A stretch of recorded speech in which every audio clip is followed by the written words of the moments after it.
Bonjour, nous sommes ce matin à Montchavin-les-Coches pour l'actu du conseil qui s'est déroulé le 1er décembre et nous allons rejoindre Daniel Jean-Vénia qui va nous parler de la station. Bonjour Daniel Jean. Bonjour Isabelle, bienvenue à Montchavin-les-Coches par une belle journée d'automne et puis un environnement féerique avec la neige qui est tombée. Merci. Alors de quoi tu veux nous parler aujourd'hui? Écoute Isabelle, on va emprunter un chemin piéton qui est complètement nouveau puisque la commune l'a fait réaliser cet automne. Et il s'inscrit dans le cadre de la démarche sécurité que la commune a engagée. Le cabinet Artère, qui a fait l'enquête au niveau de l'ensemble de la commune de la Plaine Tarentaise, avait identifié ce secteur comme dangereux pour les piétons parce qu'il montait le long de la route départementale, l'été comme l'hiver, et il y avait des risques d'accident. Et aujourd'hui, maintenant, les piétons peuvent monter, indépendamment de la circulation routière, directement rejoindre le secteur ouest de Montchavin. Écoute Isabelle, on arrive à la patinoire des Coches. La patinoire va rouvrir le 19 décembre. Et on a commencé la mise en glace depuis 2 jours et tu vois que la glace commence à se former. Et donc elle va être opérationnelle pour le 7 décembre puisque le 7 décembre, on accueille Top Gear qui vient tourner un épisode sur les Coches avec des voitures qui vont faire des mouvements sur la patinoire, une compétition de mouvements sur la patinoire. Donc ça va être le lancement officiel de la patinoire des Coches pour l'hiver 2020-2021. Le 1er décembre au conseil municipal, on a abordé l'épicerie de Bellentre, pour lequel il fallait fixer le loyer pour le démarrage de la nouvelle épicière Camille Biou, qui va prendre en responsabilité la gestion de l'épicerie. En parallèle, on a engagé un dossier pour obtenir une subvention auprès de la région, de manière à pouvoir nous aider dans le financement de la construction.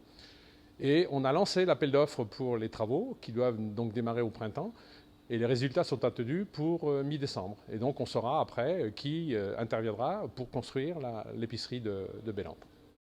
Alors Daniel Jean, nous allons poursuivre cette vidéo en nous rapprochant de Jean-Louis Sylvestre qui va nous parler de développement durable. Et dans un deuxième temps, nous irons rejoindre Xavier Michet qui va nous parler de la subvention départementale sur l'achat de matériel Covid-19. Dans ce magnifique cadre, je vais vous parler de développement durable. En effet, depuis longtemps, a été prévu d'installer une commission développement durable avec des particularités autour de thèmes. Ces thèmes sont relatifs à l'énergie, relatifs à l'agriculture forêt, espaces naturels, au tourisme, etc. Et nous avons créé des groupes de travail autour de chacun de ces thèmes. Le premier thème évoqué sera relatif à l'énergie, où nous allons nous préoccuper de rénovation énergétique des bâtiments et puis aussi de l'information des habitants sur les conseils et aides qu'ils peuvent obtenir à partir d'éléments de l'APTV pour leurs travaux d'isolation thermique en particulier. Bonjour Xavier. Bonjour Isabelle. Tu vas nous parler aujourd'hui de la subvention départementale pour l'achat de matériel contre la lutte de la Covid-19. Tout à fait Isabelle, donc le conseil départemental propose de subventionner les communes qui ont investi dans l'achat de matériel tel que les masques pour les habitants, le gel hydroalcoolique pour les personnels et pour l'accueil des différentes communes. Donc la commune a dépensé aujourd'hui environ 8 100 € et le conseil départemental donc, propose de nous subventionner. Très bien Xavier, et est-ce que tu peux nous parler donc du protocole de dépistage de cet hiver dans les stations pour la saison 2020-2021? Donc tout à fait, donc la commune a investi aujourd'hui dans l'achat de 20 000 tests antigéniques. Donc ces 20 000 tests sont conformes aux exigences gouvernementales. Donc dès la semaine prochaine, nous proposons de tester pour ceux qui le souhaitent notre population. Donc ceux-ci seront informés dans les jours à venir pour les lieux de dépistage. Donc ensuite, les saisonniers pourront se faire tester tous les 15 jours dans nos différentes stations. Donc le coût de ces tests de 7 € sera pris en charge par leur employeur. D'accord Xavier, et quel est l'objectif de ce dépistage? Isabelle, l'objectif de ces tests, c'est de pouvoir accueillir sereinement nos vacanciers. Et nous prenons également très au sérieux le suivi de la Covid-19 sur notre territoire. Merci beaucoup Xavier pour toutes ces informations. Et je vois Gilles qui arrive. Alors Gilles, aujourd'hui tu vas nous parler donc du tarif unique sur l'eau et l'assainissement sur la commune de la Plaine Tarentaise.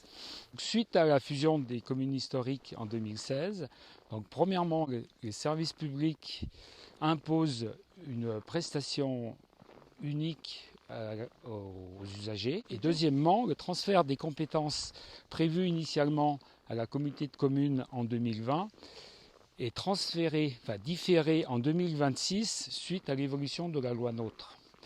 Donc en conséquence, aujourd'hui, c'est à la collectivité d'harmoniser l'ensemble des tarifs pour l'ensemble de la plaine tarentaise. Alors quels sont les grands travaux à réaliser pour ça ? Sur l'eau, il est prévu de renforcer la distribution, d'augmenter les capacités de stockage de nos réservoirs. Notamment, en exemple, pour cette année, nous avons créé un nouveau réservoir à plan gagnant. Et également de sécuriser l'ensemble de nos réseaux incendie. Tout cela représente un investissement de 2 070 000 € donc sur 5 ans et sur l'ensemble des 4 communes déléguées. Pour l'assainissement, il est prévu également de récupérer, de collecter l'ensemble des effluents de l'ensemble de nos villages et tout cela pour un montant de 2 200 000 €. Quelles sont les conséquences sur les tarifs ? Le tarif à terme nous amènera à 3,45 € le mètre cube pour l'eau et l'assainissement sur l'ensemble du territoire de la plaine tarentaise. Alors Bernard, pourquoi réaliser un diagnostic hydrologique et hydraulique de la station de Montchavin-les-Coches ? En pratiquement 40 ans, la station de Montchavin-les-Coches a subi des transformations très importantes. Et on a pu constater des incisions importantes dans les ruisseaux des Bâches et de Montchavin. Ces deux ruisseaux récupèrent la plupart des eaux pluviales de la station. De plus, les gros orages des étés 2018-2019 nous ont montré la nécessité absolue de travailler sur la gestion des eaux pluviales et des écoulements du versant de Montchavin-les-Coches. Très bien, et que convient-il de faire ? Alors il convient de faire une étude globale sur l'état de nos ruisseaux et sur les écoulements en général du versant de Montchavin-les-Coches. Alors Bernard, et comment est financée cette opération ? Alors le financement global va se faire par la plaine tarentaise et par la COVA. Alors la répartition sera la suivante. La plaine tarentaise va payer 50% de la facture. La COVA payera les 50 autres pourcents jusqu'à la limite de 80 000 € hors taxe.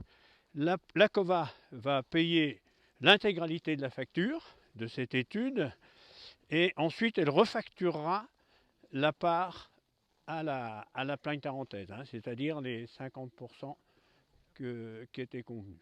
Eh bien Bernard nous a apporté des informations très intéressantes et puis maintenant pour terminer cette vidéo nous allons rejoindre Monsieur le maire dans la rue commerçante de Montchavin pour un point sur la situation actuelle. Lors du dernier conseil municipal, nous avons pris une délibération pour permettre l'ouverture de nos stations.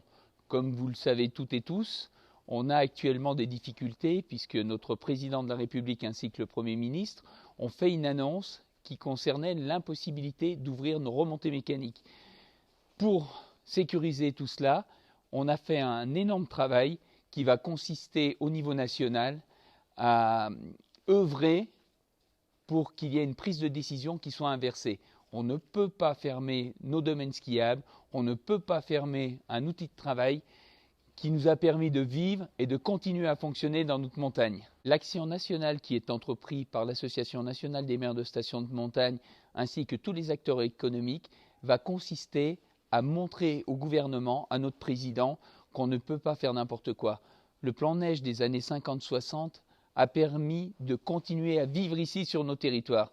Si on ne fait rien, si on ne nous écoute pas, on remet en doute tout ce qui a été fait au fil du temps.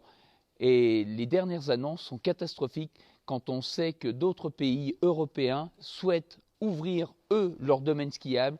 On aurait vraiment la double punition. C'est inacceptable. On va continuer à se battre. Je vais continuer à me battre.